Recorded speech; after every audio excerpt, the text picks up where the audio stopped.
சில பேர் இப்போ சோஷியல் மீடியாக்களில் பேசுகிறதா இருக்கட்டும், அல்லது நம்ம வீடியோவுக்கு கீழே கமெண்ட் செக்ஷனில் பேசுகிறதா இருக்கட்டும், என்ன சொல்கிறானுங்க அப்படின்னா, தலைவரோட வசனம்லாம் இனி எடுபடாதான். அதாவது தலைவர் வந்து காலம் பேசாது ஆனால் காத்திருந்து பதில் சொல்லும் அப்படின்னு சொன்னாரே, எங்கே காத்திருந்து பதில் சொல்லுச்சு அப்படின்னு சொல்லி கேள்வி எழுப்பிட்டு இருக்கானுங்க. அதுக்கு நம்ம வீடியோவோட கமெண்ட் செக்ஷன்லேயே ஒருத்தங்க வந்து ஒரு நல்ல பதில் ஒன்று சொல்லியிருந்தாங்க. அது நான் நினச்சதும் அதுதான் அவங்க சொல்லியிருக்காங்க. ஷாலினி அப்படின்னு அவங்களுடைய பெயர். அவங்க என்ன சொல்லியிருக்காங்க அப்படின்னா, காலம் காத்திருந்து பதில் சொல்லும். இந்த தேர்தல் முடிவுகள் தான் பதில் என நினைத்தால் அது நம் அறியாமை. கடவுளின் பதில் நம்மால் ஊகிக்க முடியாது. கண்டிப்பாக காலம் சரியான பதிலை சரியான நேரத்தில் கொடுக்கும் அப்படின்னு அவங்க வந்து அந்த கமெண்ட் பண்ணியிருந்தாங்க. உண்மையிலேயே இவங்க சொல்கிறது கரெக்டு தான். தலைவர் ஒரு விஷயம் சொன்னாங்க, காலம் பேசாது ஆனால் காத்திருந்து பதில் சொல்லும் அப்படின்னு. நம்ம வந்து அது எலெக்ஷன் ரிசல்ட் அப்படின்னு நினச்சோன்னா அது நம்மளோட அறியாமை தானே. இன்னும் எலெக்ஷன் ரிசல்ட்டுமே முழுசாக முடியல. இதில் யார் ஆட்சி அமைக்க போகிறாங்க, தொங்கு சட்டசபை வருமா, யார் யாருக்கு ஆதரவு கொடுக்க போகிறாங்க, அல்லது கவர்னர் ஆட்சியா, அப்படி இப்படின்னு நிறைய கேள்விகள் எழுது. இதிலேயே இன்னும் தெளிவான ஒரு முடிவு வரல. அதுக்குள்ளே தலைவரை வசைப்பாட ஆரம்பிச்சிட்டானுங்க. தலைவரோட வசனம்லாம் இனி எடுபடாது அப்படின்னு.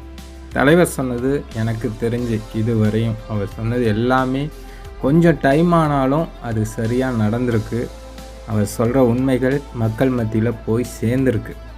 தலைவர் அரசியலுக்கு வரல அப்படின்னு சொன்னபோது, அதாவது அந்த கொரோனா வேவ் 2வது அலை ஸ்டார்ட் ஆகிருந்தது இல்லையா, அந்த டைமில் தலைவர் சொன்ன விஷயம் என்னை நம்பி வரவங்கள நான் பலிகடா ஆக்க விரும்பலை அப்படின்னு சொல்லி அரசியல்லேருந்து விலகிறேன் அப்படின்னு சொல்லியிருந்தாங்க.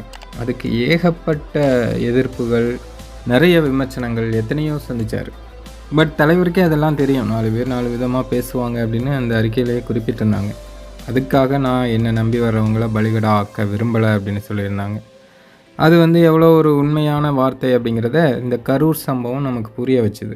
ஏன்னா கூட்டம் கூடும்போது என்னெல்லாம் நடக்கும், சாதாரண நிகழ்வுலையே, அதாவது இந்த கொரோனா போன்ற அச்சுறுத்தல்கள்லாம் இல்லாத ஒரு சாதாரண சூழ்நிலையிலேயே இந்த மாதிரி உயிரிழப்புகள் ஏற்படுது அப்படின்னா, அந்த டைமில் கொரோனா டைமில் தலைவர் வந்திருந்தாங்கன்னா எத்தனை உயிரிழப்புகள் ஏற்பட்டிருக்கும்.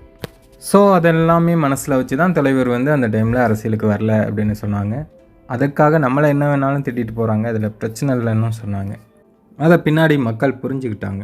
அதே போல் தான் தலைவர் சொல்கிறது வந்து எப்போதுமே சரியாக தான் இருக்கும். அவர் உண்மையை தான் பேசுவார்.